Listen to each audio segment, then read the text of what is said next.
नमस्कार दोस्तों, आयुर्वेदिक एस्ट्रो के इस चैनल में आपका हार्दिक स्वागत है। आज हम धनु लगन की कुंडली के ऊपर विवेचना करने जा रहे हैं, जिसका लग्नेश अष्टम में विराजमान है।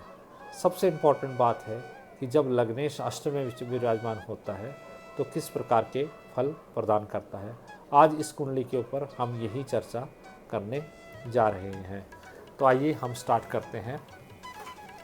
ये हमारा लग्नेश है। लग्नेश धनु है। धनु लगन मतलब 9 नंबर होने के कारण ये जो राशि है अर्थात प्रथम भाव में जो है वो बृहस्पति की राशि धनु लगन जो है वो विराजमान है। धनु लगन के कारण ये जो लगन है वो 7.5 डिग्री का है। 7.5 डिग्री का अच्छा लगन माना गया है। ऐसे व्यक्ति जो होते हैं वो सदाचारी होते हैं। सदाचारी होते हैं, मीट मांस सेवन का कोई प्रयोग नहीं करते हैं, अर्थात करेंगे तो इनकी लाइफ जो है वो ख़राब होती है।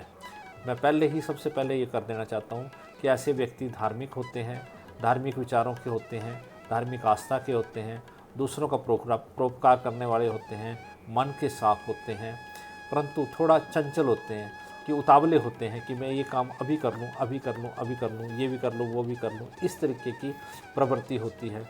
और गुरु टाइप के होते हैं, अर्थात किसी भी बंदे को जो शिक्षा देना या शिक्षाविद जो होते हैं या इस तरीके की जो प्रवृत्ति होती है, ऐसे धनु लगन वाले व्यक्तियों की होती है और मन से अच्छे होते हैं। ये कभी किसी का बुरा नहीं सोचते, अगर बुरा सोचते हैं तो इनका ही बुरा होता है। तो ये धनु लगन की मेन प्रवृत्ति है। परंतु एक चीज़ यहाँ पे देखी गई है कि धनु लगन का जो मालिक है बृहस्पति, वो जो कर्क राशि में जाकर के गुरु और राहु के साथ गुरु चंडाल योग जो है वो बना रहा है। गुरु चंडाल योग जो है वो कर्क राशि में बना रहा है। इसका जब यहाँ पे आएंगे तो मैं आपको इसका अर्थ जो है वो सारा विश्लेषण समझाऊंगा। अब आते हैं दूसरे भाव के ऊपर। दूसरा भाव जो है वो आय से संबंधित, पितरों से संबंधित, अपने जो पूर्वजों के द्वारा जो मिली बुद्धि है उसके थ्रू संबंधित ये भाव जो है ये है। तो इस भाव का मतलब ये है कि इस भाव में 10 नंबर में शनि के घर में केतु विराजमान है। तो केतु जो है वो अचानक धन देते हैं। तो ऐसा व्यक्ति जो है वो कोई गवर्नमेंट जॉब नहीं करेगा, कोई कुछ नहीं करेगा, प्राइवेट नौकरी ही करेगा। जैसे जैसे केतु अपनी कुंडली में उच्च होता जाएगा वैसे इनको अच्छी नौकरी प्राप्त होती जाएगी। कभी इनको अच्छी नौकरी मिलेगी, कभी नहीं मिलेगी, कभी ऊंचे पद पे रहेंगे, कभी नहीं रहेंगे। तो जब केतु की अच्छी दशा आएगी तब तो ये ऊंचे पद पे विराजमान हो जाएंगे। केतु अचानक चमत्कृत करता है, अचानक धन देता है, परंतु रेगुलर धन नहीं देता है। तो इस भाव का कहने का भावार्थ यही है कि जब शनि के घर में, शनि विशाल ग्रह है, शनि की राशि है दूसरे भाव में, और दूसरे भाव में जब शनि की राशि होती है और उसमें केतु विराजमान है, दोनों ही जो है वो राक्षस ग्रह विराजमान है। तो इस कारण से इन ग्रहों की प्रवृत्ति के कारण इस जातक को जो है वो कोई सरकारी नौकरी अर्थात कोई सरकारी मदद जो है वो प्राप्त नहीं होती है। अब आते हैं हम तृतीय भाव के ऊपर। तृतीय भाव में भी शनि की राशि है। इन दोनों भावों का अर्थात द्वितीय और तृतीय भाव का जो मालिक है वो शनि जो है वो केंद्र में जाकर के विराजमान हो गया है। ये तो अच्छा है, केंद्र में जाके विराजमान हो गया है, परंतु ऐसे जातकों का जो पराक्रम है शनि के कारण, शनि इस घर में पराक्रम तो विशाल देता है परंतु इस घर में विराजमान नहीं है, और विराजमान नहीं होने के कारण जो शनि है ऐसे जातक का पराक्रम जो है वो बड़ा ज़्यादा नहीं होगा। व्यक्तियों के साथ जो है मतलब बड़ा ज़्यादा पराक्रम नहीं होगा। जैसे एक टीचर का पराक्रम होता है, या एक पॉलिटिशियन का पराक्रम होता है, या एक एसपी का पराक्रम होता है, डिप्टी कमिश्नर का पराक्रम होता है। तो ऐसा पराक्रम जो है वो इनका नहीं रहेगा, और इनके अपने छोटे भाई बहनों के साथ भी इतने ज़्यादा रिलेशन जो अच्छे नहीं रहेंगे, क्योंकि इस घर का मालिक जो है वो शनि है, और शनि की डिग्री भी 13 डिग्री है। अब आते हैं हम चतुर्थ भाव के ऊपर। चतुर्थ भाव में बृहस्पति की राशि है। बृहस्पति की राशि होने के कारण बृहस्पति फिर भी जाके यहाँ पे विराजमान हो गया है।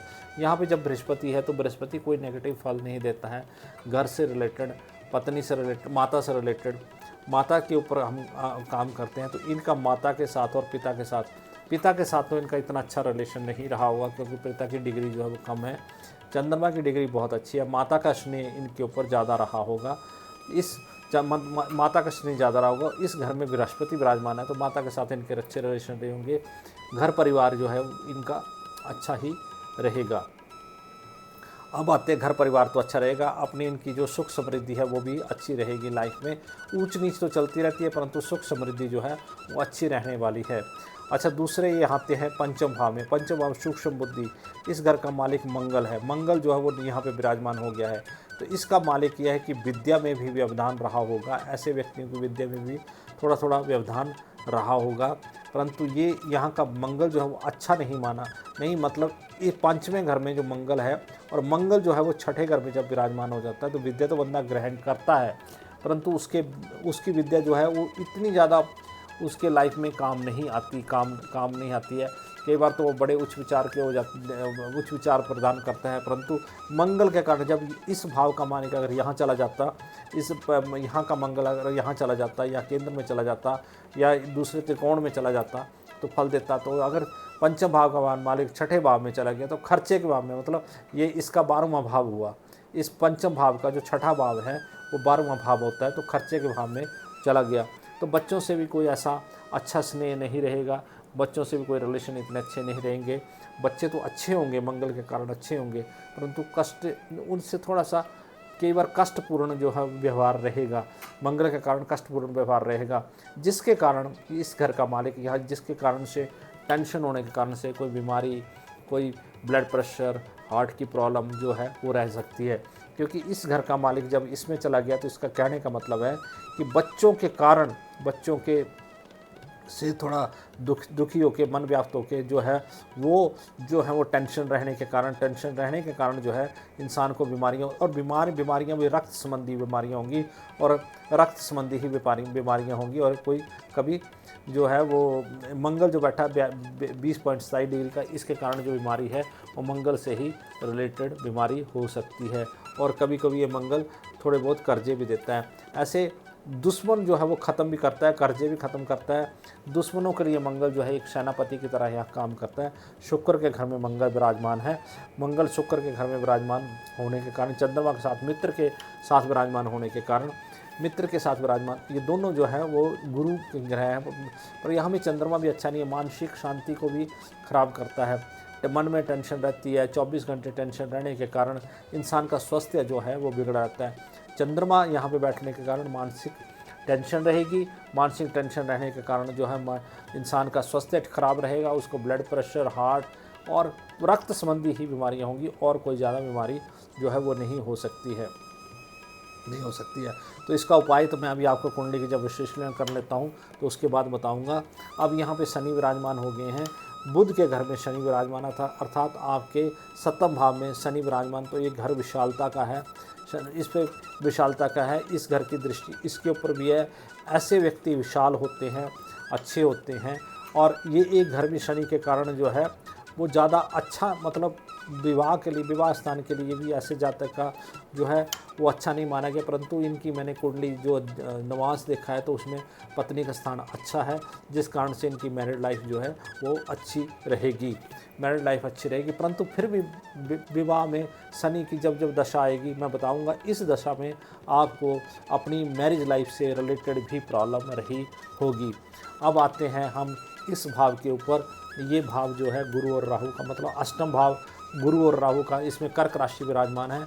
कर्क राशि विराजमान, कर्क में गुरु जो है उच्च के होते हैं, गुरु यहाँ पे नीच के नहीं है, परंतु अष्टम में होने के कारण जो है ये राहु, दो चीज़ें हैं इसके साथ, एक अष्टम में है और दूसरा गुरु चंडाल योग लगा हुआ है, गुरु चंडाल योग लगा हुआ है। तो गुरु चंडाल योग भी अच्छा नहीं होता है। और जो है गुरु की 24 गुरु थोड़ा बुढ़ापे की ओर अग्रसर है, कि कर्क राशि में विराजमान है, उच्च का तो होकर विराजमान है, परंतु ये अपने फल जो है वो नहीं दे। ऐसा व्यक्ति थोड़ा सा रहस्यमयी होता है, अर्थात रहस्यमयी होता है, कुछ रहस्यों से भरा भी होता है। तो आयु तो ऐसे व्यक्ति की दीर्घ होगी, परंतु इसको जब राहु साथ में है तो कुछ ना कुछ बीमारी जो है वो रहेगी, आयु दीर्घ होगी। आयु जब गुरु यहाँ पे विराजमान है, इसकी दृष्टि अगर इधर हो, अगर गुरु ये लगन, जो धनु लगन वाले व्यक्ति होते हैं उनकी आयु जो है वो दीर्घ ही होती है। परंतु अगर यहाँ गुरु होता और यहाँ पे गुरु विराजमान हो गया है, यहाँ का मालिक यहाँ विराजमान हो गया है, तो ये जो है इसके अपने 50% मतलब जो है लगन का मतलब होता है 50% आपकी बॉडी का जो पार्ट है वो कैसे रहेंगे, आपकी सोच कैसे रहेगी, आपकी इच्छाएं कैसी रहेंगी, वो गुरु निर्भर करता है। तो इच्छाएं भी अच्छी रहेंगी, विचार भी अच्छे रहेंगे, किसी के प्रति मलिन विचार नहीं होंगे, सब कुछ अच्छा रहेगा। परंतु बीमारी के कारण कुछ ना कुछ बीमारी जो है वो रहेगी। वो तो मैंने मंगल के यहाँ से बता दी, मंगल चंद्रमा के कारण मानसिक परेशानी, मंगल के कारण जो है रक्त संबंधी रोग ये रहने के कारण, और गुरु चंडाल यहाँ राहु दोष होने के कारण, गुरु राहु चंडाल दोष होने के कारण यहाँ पे ये जो प्रॉब्लम है वो इनको रहेगी, परंतु आयु जो है दीर्घ रहेगी। अब यहाँ आते हैं 5 नंबर में, बुध सूर्य के घर में, सूर्य के घर में शुक्र विराजमान है, 12.16 डिग्री के हैं। तो ये शुक्र जो है भाग्य स्थान में विराजमान है और अच्छे विराजमान है। अब अच्छे विराजमान है, शुक्र जो है वो सम राशि में है, मतलब सूर्य के घर में है। सूर्य के घर में शुक्र जो है मीन राशि में उच्च माना जाता है, परंतु यहाँ शुक्र के इस सूर्य के घर में विराजमान है। तो 12.16 डिग्री का जब शुक्र की दशा आएगी तो भाग्य इनका उदय होगा, और ये पूजा पाठ से संबंधित भी काम करेंगे, क्योंकि गुरु इस घर में बैठ जाए, अगर गुरु चाहे बृहस्पति यहाँ पे बैठ जाए, चाहे शुक्र यहाँ पे बैठ जाए, दोनों गुरु ही हैं, तो वो एक धर्म से संबंधित कार्य कराते हैं, मंदिरों से संबंधित कार्य कराते हैं, पूजा पाठ से संबंधित कार्य कराते हैं। अर्थात अगर ऐसा व्यक्ति अपनी धार्मिक प्रवृत्ति को अच्छा रखे, माता की पूजा करे, धार्मिक प्रवृत्ति को अच्छा रखे, तो ऐसे व्यक्ति का भाग्य जो है वो उदय होता रहता है। अर्थात किन्हीं अंधे लोगों की भी सेवा करे, ऐसा व्यक्ति अंधे लोगों की सेवा करे, या एक आँख वाले लोगों की सेवा करे, या उसको क्या कहते हैं जो नेत्रहीन आश्रम होते हैं उनमें जाकर सेवा करे, तो ऐसे व्यक्ति का भाग्य जो है उदय होता है। अब सबसे कुंडली का अच्छा पॉइंट जो इनका आता है वो है कन्या लगन में, ये 10वें घर में, 10वें घर जो है कुंडली का, इस कुंडली का केंद्र का ही भाव सबसे बढ़िया भाव है 10 नंबर। तो 10 नंबर में सूर्य और बुध जो है वो विराजमान है। बुध जो है बहुत अच्छा 12 पॉइंट हस्त अपनी कन्या राशि में विराजमान है। सूर्य जो है इसके साथ बैठ गया तो इसका बल जो है वो अति उत्तम हो जाता है, और सूर्य बुध आदित्य योग जो है इनकी कुंडली में निर्मित है। तो कर्म तो ऐसे व्यक्ति का बहुत अच्छा रहेगा, कर्म की वजह से ही ये लाइफ में सफल हैं, कर्म की वजह से ही कर्म बहुत अच्छा रहेगा। कर्म के कारण ही ये लोग सुबह उठते हैं, अपना काम नित करते हैं, किसी को दिया हुआ काम डिसिप्लिन के साथ करते हैं, मतलब इनको कोई भी काम बता दिया जाए तो ये तुरंत उस काम को हाजिर करते हैं। ये इस कुंडली की जब सूर्य बुध आदित्य योग जो है वो इसमें विराजमान हो। और एक चीज़ मैं और बता दूं, मैंने अपने एक्सपीरियंस से देखा है, अगस्त एंड से लेकर के और सितंबर के महीने में जो लोग भी पैदा होते हैं उनकी कुंडली में बुध आदित्य योग जो है वो होता ही होता है। ये एक नॉलेज की बात है, क्योंकि बुध आदित्य जो सितंबर के महीने में लोग पैदा होते हैं वो बहुत उच्च विचारों वाले होते हैं, बहुत अच्छे कर्मों वाले होते हैं, परंतु ये इनका तो धनु लगन भी है और बुध आदित्य योग भी है, तो कुंडली तो बहुत अच्छी है। परंतु ये दो ग्रह, 2 भावों ने, छठे और 8वें भाव ने इस कुंडली को थोड़ा सा खराब किया, और इस शनि ने भी थोड़ा सा यहाँ पे इनको खराब किया, क्योंकि इस भाव में क्रूर ग्रह जो है वो अच्छे नहीं होते हैं। शनि जो है यहाँ पे भी ठीक नहीं है, और केतु की तो मैंने आपको पहले बता दिया कि आपको लगातार इनकम नहीं होगी, गवर्नमेंट नौकरी से कोई रिलेटेड नहीं होगा। अब लाभ स्थान का मालिक आते हैं। लाभ का मालिक है, लाभ का मालिक भाग्य स्थान में विराजमान है। 7वां तुला राशि जो है वो शुक्र यहाँ पे विराजमान है, तो आपको कहीं होटल व्यवसाय, रेस्टोरेंट वगैरह से भी कमाई अच्छी हो सकती है, या आपका जो लाभ है वो होटल रेस्टोरेंट वगैरह से भी अगर आप काम करें तो अच्छा लाभ आपको मिल सकता है। परंतु आप कहीं ना कहीं अपनी ज़िंदगी में देखना कि आने वाले समय में या आपको पीछे भी समय में कहीं ना कहीं होटल से या किसी न किसी व्यवसाय से कोई ऐसा लाभ जो प्राप्त हुआ होगा। अब इस भाव में आते हैं मोक्ष का भाव मंगल जो है यहाँ पे विराजमान हो गया, इस घर का मालिक जो है वो छठे में विराजमान हो गया। तो इसका मतलब है कि इस भाव का मालिक जो है यहाँ पे विराजमान हो गया, तो ये राजयोग को निर्मित करता है, अर्थात ये विपरीत राजयोग को निर्मित करता है। जब इस भाग का या इस भाव का मालिक यहाँ पे छठे में विराजमान या छठे 8वें का मालिक जो है 12वें में विराजमान हो, तो विपरीत राजयोग जो है वो इस कुंडली में विपरीत राजयोग जो है वो यहाँ पे बन रहा है। विपरीत राजयोग ये अच्छा होता है, ऐसा व्यक्ति जो ऊंचे पदों पर प्रतिष्ठित होता है, जो ये मंगल ही प्रतिष्ठित कर रहा है। मंगल एक तो सेहत को जरूर खराब कर रहा है, परंतु विपरीत राजयोग होने के कारण अब इसका भाव का इस गुरु जो है उच्च का यहाँ पे विराजमान हो गया और यह सिर्फ विपरीत राजयोग में पैदा कर दिया, तो इसके कारण जो व्यक्ति है वो उच्च पदों पर प्रतिष्ठित होता है, मतलब प्राइवेट जॉब में भी उच्च पदों पर प्रतिष्ठित रहता है। तो ये था इस कुंडली का भाव। अब आगे मैं आपको इसका पूरा विश्लेषण आपको बताता हूँ। अब ये देखिए इस कुंडली में इस जातक को आजकल जो है वो केतु और राहु की दशा लगी हुई है। तो ये आय संबंधी, तो इनको कहीं ना कहीं से आय तो होगी, केतु से आय से, केतु और राहु से संबंधित जो है वो दशा लगी है। अच्छा, एक चीज़ मैंने आपको इस कुंडली में और बताया, क्योंकि जब इस भाव का मालिक जब यहाँ पे विराजमान हो गया तो ऐसा व्यक्ति जो है वो घर तो अच्छा बनेगा परंतु उसके नाम से नहीं बनेगा, क्योंकि अष्टम में विराजमान हो गया है। ऐसे व्यक्तियों की तो कभी कभी शादी भी खराब होती है, परंतु यहाँ पे जो पत्नी स्थान का गुरु है वो अच्छा है, जिसकी वजह से गुरु और सूर्य ने योग बनाया हुआ है। तो ऐसे व्यक्तियों की शादी, जो मैं पहले बताना भूल गया, तभी ही बची हुई है, तभी ही अच्छी चल रही है, क्योंकि पत्नी स्थान का जो गुरु है वो अच्छा माना गया है, इस नवास में अच्छा गुरु दिखाया गया है।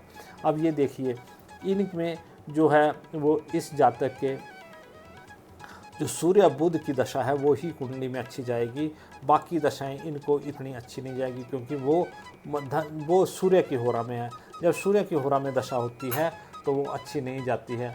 अभी मैं इनको आपको एक चीज़ और बताना चाहूँगा कि ये दशा जो है विष्णुत्री दशा में, अभी जो इनकी लाइफ में ये शुरू में मंगल का पीरियड गया, तो ये दुश्मनों से 1944 में जब पैदा हुए, तो नेचुरली है। मैं आपको एक चीज़ और बताना चाहता हूँ कि ये बहुत बड़ी शख्सियत की कुंडली है, जो शख्सियत जो है वो पाकिस्तान में पैदा हुई है। तो इस कुंडली का भावार्थ आप यहाँ से देखें, ये मंगल जो है क्योंकि शत्रु स्थान में बैठा हुआ है, तो शत्रु स्थान में बैठा हुआ है, ये दुश्मनों से लड़ता हुआ है, ऐसा जातक दुश्मनों से लड़ता हुआ 1900, ये देखो शनि, मंगल शनि, जब 47 की जब यहाँ पार्टीशन हुआ तो दुश्मनों से लड़ता हुआ भारतवर्ष में आया, और आज ये जातक जो है भारतवर्ष में ही विराजमान है और अपने भारत में ही, यही भारतवर्ष में विराजमान है। तो मंगल का ये देखो कारण ये है कि मंगल, मैंने आप बोला था, शत्रुओं के समूह को जो है वो शत्रुओं के समूह को तोड़ता है, शत्रुओं को हराता है। तो ये शत्रुओं को हरा करके हिंदुस्तान में आ करके बसे हैं। तो मंगल के ने तो ये कार्य किए, जब बचपन में पैदा हुए तो इनको पार्टीशन के कारण इंडिया आना पड़ा, और इंडिया आकर के इन्होंने अपना जो है सब अस्तित्व जो है बनाया। उसके बाद इनकी दशा लगी राहु की, जो राहु की 1951 से लेकर के 1969 तक की दशा थी इनकी दशा। अब ये तो इनको पता होगा, अब ये जब कुंडली का विश्लेषण सुनेंगे तो इनको पता चलेगा कि 1969 से ये 51 से लेकर 69 तक की दशा जो है वो इनकी अच्छी नहीं रही होगी, इनको बहुत संघर्ष करना पड़ा होगा। परंतु गुरु के कारण जो है, गुरु ने चंडाल दोष के होने के कारण भी गुरु विराजमान है, उसने उस संघर्ष को जो अच्छे रास्ते पर लगाया होगा। इस जातक ने बहुत संघर्ष किया 69 तक, ये कुंडली का विश्लेषण है। अब उसके बाद ये दशा जो लगी 69 से लेकर के 85 तक, इसमें भी इतना ज़्यादा अच्छा तो नहीं रहा, परंतु गुरु ने अच्छे रास्ते पे पढ़ाई अच्छी करवा दी, अच्छा जगह पे ले गए, अच्छी जगह पे वो प्लेसमेंट करवा दी। तो ये गुरु की दशा जो है वो अच्छी रही, शादी अच्छी जगह हो गई, बच्चे अच्छे हो गए। इस गुरु ने शादी करवाई, इस गुरु ने बच्चे दिए। ये देखो 7 और 8, 18, 7, 25, 25 और 16, ये लाइफ पीरियड जो है वो शादी का, बच्चों का, जब गुरु में बच्चे पैदा होते हैं, गुरु में शादी होती है, तो गुरु अच्छी पत्नी दिलाता है, अच्छे बच्चे दिलाता है, सब कुछ अच्छा करता है, और उसने इनकम भी अच्छी दिलाई। फिर शनि होने के कारण ये लाइफ जो है थोड़ी सी कष्ट पर 1985 के बाद 1985 के से लेकर 2004 तक जो है इस जातक की जो लाइफ है फिर संघर्ष में होगी। फिर संघर्ष में फिर शनि ने, जो गुरु में इन्होंने कर्म किए थे, वो शनि ने इनको फल देना शुरू कर दिया। फिर अब सबसे बड़ी जो लाइफ है इनकी निकली है वो 2004 से शुरू हुई और 2021 तक ये लाइफ 16 साल 17 साल की 21 तक जब इन्होंने अपना लाइफ स्पैन जो है, ये देखिए ये क्लियर दिख रहा है, ये 2000 बुध की, क्योंकि इसमें केंद्र की दशा शुरू हुई, जो बुध द्वितीय योग की दशा शुरू हुई और बुध जो है विराजमान है, तो इनकी लाइफ का सबसे अच्छा पीरियड जो है 2004 से लेकर 2021 के बीच में गया होगा। परंतु बुध ने फिर भी कोई ना कोई, क्योंकि ये भाव दोनों कमज़ोर है, तो इसका रक्त संबंधी और चंद्रमा ने मानसिक संबंधी प्रॉब्लम तो दी होगी। बुध में ये जो चंद्रमा का पीरियड है 2011 से लेकर 2012 तक का पीरियड जो है ये मृत्यु शैया से उठे होंगे, क्योंकि बुध में जो चंद्रमा की पीरियड है वो खतरनाक जाता है, और इसने इनको दिखाया होगा। ये अपना चेक कर ले कुंडली, एक बार फिर चेक कर ले कुंडली कि मैं ये बता रहा हूँ कि बुध में जो चंद्रमा का पीरियड है 2013 13/4/2011 से लेकर 11/9/2012 तक अपने हॉस्पिटल की रिपोर्ट चेक कर लें। इस टाइम में इनको बुध ने और इस चंद्रमा ने मृत्यु शैया के दर्शन करवा दिए होंगे। इनको लगा होगा कि मैं मरने वाला हूँ और इनको नजर आया होगा, परंतु फिर भी बचे होंगे। बुध ने फिर भी इनको अच्छा फल दिया, क्योंकि बुध अगर यहाँ विराजमान नहीं होता, बुध यहाँ विराजमान होता तो ऐसा जातक आज तक जीवित नहीं होता। अगर बुध 12वें में विराजमान होता और ये चंद्रमा इसमें विराजमान होता तो ये पक्का इनको ले जाता, परंतु अभी तक ये जातक जो स्वस्थ हैं, स्वस्थ रहने का कारण है कि बुध जो है वो यहाँ पे विराजमान है। ऐसे जातक को अपने घर में बहुत अच्छे प्लांट्स लगाने चाहिए, हरियाली रखनी चाहिए, मेडिसिन प्लांट लगाने चाहिए और अच्छे अच्छे प्लांट लगाने चाहिए। जितनी हरियाली होगी और उसका प्लांट्स जो बेलों वाले प्लांट्स हैं, अच्छे अच्छे जितनी ग्रीनरी रहेगी उतना ऐसे जातक का जो स्वास्थ्य है वो अच्छा रहेगा। अब ये केतु की दशा 2021 से लेकर के ये केतु की दशा जो है, ये केतु की दशा 28 तक रहेगी। 28 की दशा तक, ये 2028 तक केतु की दशा रहेगी। केतु जो विराजमान है ये है, तो ये इनकम देगा, अचानक धन देगा। ऐसा जातक को अचानक 2021 के बाद अचानक धन प्राप्त होगा, कहीं ना कहीं से कुछ ना कुछ अचानक आएगा, परंतु स्थिर नहीं होगा। केतु स्थिर नहीं होने देगा। केतु अचानक धन तो देगा परंतु स्थिर नहीं होने देगा। ऐसे जातक के पास जो है वो धन संपदा इकट्ठी नहीं। जब यहाँ केतु और राहु बैठ जाते हैं, ना तो वो द्रव्य, ये द्रव्य का स्थान भी है, ना तो पैसा इकट्ठा होने देते हैं, ना धन दौलत इकट्ठा होने देते हैं। तो केतु ऐसे ही स्थान का जो है 22 डिग्री का, तो ये होने देगा। उसके बाद इनको 2028 तक ये वेट करें। 2028 के बाद देखें इनकी सबसे अच्छी दशा जो है वो शुरू हो जाएगी। अच्छी दशा जो है लाइफ में, कुंडली में जो है वो शुरू हो जाएगी। तो ये 2000 भाग्य स्थान, फिर इनका भाग्य चमकृत होगा। तो 20 साल का जो बृहस्पति है ना, 20 साल का शुक्र जो है वो इनकी कुंडली में विराजमान है। भी आने वाले जो टाइम है, समय है, वो शुक्र की दशा से इनकी लाइफ में लग्जरी रहेगी, चाहे बच्चों की वजह से रहे, चाहे पत्नी की वजह से रहे, चाहे वो कुछ जो कुछ भी रहे। तो मैं इस शुक्र के लिए आपको एक चीज़ बताना चाहता हूँ कि आप अच्छे अच्छे आने वाले टाइम के लिए परफ्यूम यूज़ करें, नहीं परंतु अभी की दशा के लिए आप स्ट्रीट डॉग्स को जो है वो फूड दें। स्ट्रीट डॉग्स को जो फूड दें, स्ट्रीट डॉग्स को फूड कर देंगे तो ये केतु आपको अचानक धन देगा, नुकसान नहीं करेगा। आप अपनी सेहत का ज़रूर ख्याल रखें। जो केतु में जब शनि आएगा, ये जो केतु में जो ये थोड़ा सा जब शनि का भी आगे वाला पीरियड जो है, इसमें थोड़ा सा आपको ख्याल रखना ज़रूरी है। वैसे जब गुरु है तो गुरु दीर्घ आयु ही देता है, ये आपको 90+ तो आयु तो देगा ही देगा, परंतु आने वाला शुक्र का जो समय है वो बहुत अच्छा है। तो ये था आज इस कुंडली का विवेचन। जब लगन का स्वामी थोड़ा सा कमज़ोर होकर जब अष्टम में चला जाता है तो कुंडली में देखो आपको इस जातकों को कितने कष्ट हुए। जब पैदा हुए तो पार्टीशन हो गया, उसके बाद राहु ने बड़ी कष्टी के साथ इन्होंने पढ़ाई की, ज़िंदगी अपनी बड़ी लाइफ कष्टी के साथ गुजारी।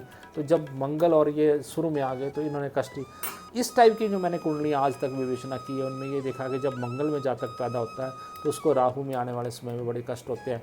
बृहस्पति में आके उसका पीरियड अच्छा रहता है, शनि में फिर कष्ट होता है, बुध फिर अच्छा रहता है, केतु फिर थोड़े से उसके लिए वो करता है। परंतु ऐसे जातक को अपनी लाइफ के बड़े एक्सपीरियंसेस होते हैं, बहुत बड़े बड़े एक्सपीरियंसेस होते हैं, बहुत अच्छे अच्छे। परंतु जातक दिल का बहुत अच्छा होता है, कभी किसी का बुरा नहीं चाहता, सोचता है इसका भी अच्छा हो जाए, उसका भी अच्छा हो जाए, परंतु अगर ये बुरा चाहे तो इसका खुद का ही बुरा हो जाता है। तो ये थी आज। अब इस घर के लिए जो उपाय करने हैं, गुरु के लिए ने उपाय करने हैं, ये मंगल चंद्रमा से रिलेटेड अगर ये केतु में अपना तोला करवाते रहें, तोला दान करवाए, जिसमें तोला में ये माँ की मतलब इसमें आपको क्या कहते हैं कि मसूर की दाल, सफ़ेद चावल, यहाँ से रिलेटेड, तो इनकी स्वास्थ्य ठीक रहेगा। साल में एक बार ये तोला दान जरूर करवाएं। अगर अमावस्या के दिन तोला दान करवाएंगे तो अच्छा रहेगा, अमावस्या के दिन तोला दान करवाएंगे तो अच्छा रहेगा, और जिससे ये जो है इनको वो अच्छा फल प्रदान करेंगे। और पीली दाल और राहु से रिलेटेड जौ और पीले चने की दाल जो है वो इनको दान करनी चाहिए, क्योंकि अष्टम से रिलेटेड ग्रह है तो गुरु अच्छा है। अगर पीली दाल ना भी दान करें, पीली दाल रहने दें, परंतु जौ जरूर दान करें। अगर इनको राहु बड़ा कष्ट देगा, अगर इसमें बहुत ज़्यादा अगर कष्ट देता है, मन भ्रमित रहता है, जो अभी 11/2/24 से लेकर 1/3/25 तक है, तो जब अमावस्या आती है तो उस दिन ये अपने सिर से विष्णु सहस्त्र नाम करके नारियल जो है पानी में बहाएं, क्योंकि अभी इनको राहु की दशा ही लगी हुई है। तो अपने सिर से आपने 7 बार एंटी क्लॉकवाइज नारियल घुमा करके पानी में डालें, जिससे ये राहु की प्रेजेंट दशा जो है आपको, जो केतु में राहु का अंतरा लगा हुआ है वो 1/3/25 तक है, ये शांति प्रदान करेगा। तो इस तरीके से अपना अपना तोला दान करें। तोला दान करने से आपको बहुत ही फ़ायदा होगा, जिसमें मैंने मंगल से रिलेटेड मसूर की दाल, चावल और ये जौ, ये रिलेटेड अगर आप दान करते हैं। अगर राहु और ख़राब करता है तो आप एक काम और भी कर सकते हैं कि दूध में जौ भिगो करके सुबह उसको नाले में डाल दें। अगर ये भी वे उपाय भी हो सकता है। अगर कोई और कुछ ज़्यादा ही तंगी हो, कुछ ज़्यादा तकलीफ हो, तो आप हमारे से दोबारा संपर्क करें, उसके बाद में हम आपको उसका उपाय भी बताएंगे। तो ये था जातक का पूर्ण विश्लेषण। अब हम एक चीज़ इनको दशा के बारे में, योगिनी दशा के बारे में भी बता देते हैं। योगिनी दशा में आजकल जातक को पिंगला की और इसके बाद धान्या की दशा आ जाएगी।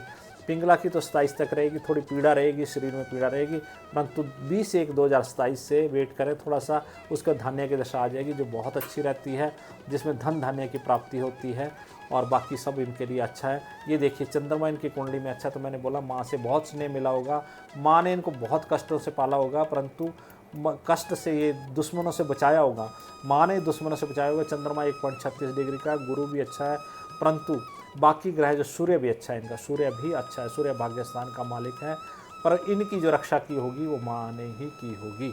तो ये था आज की कुंडली का विश्लेषण। तो ये एक विशेष प्रकार की कुंडली थी, जो कुंडली हमने देखी कि पार्टीशन से कैसे एक जातक जो है वो अपनी जान बचा के इंडिया आता है, अपने को कैसे सर्वाइव करता है और किस तरीके से इंडिया में आकर के अपनी ऊंचाइयों को हासिल करता है, अपनी लाइफ की ऊंचाइयों को हासिल करता है और अब आनंदपूर्वक जो है अपने बुढ़ापे का जीवन जो है वो जी रहे हैं। अगर मेरी ये विश्लेषण अच्छा लगा होगा तो धन्यवाद, आपका बहुत बहुत धन्यवाद। और एक रिक्वेस्ट है कि मेरे बेल आइकन बटन को ज़रूर दबाएं और लोगों से शेयर करें। इसी के साथ अपनी वाणी को प्रणाम करता हुआ जय माता दी, जय माता दी। धन्यवाद।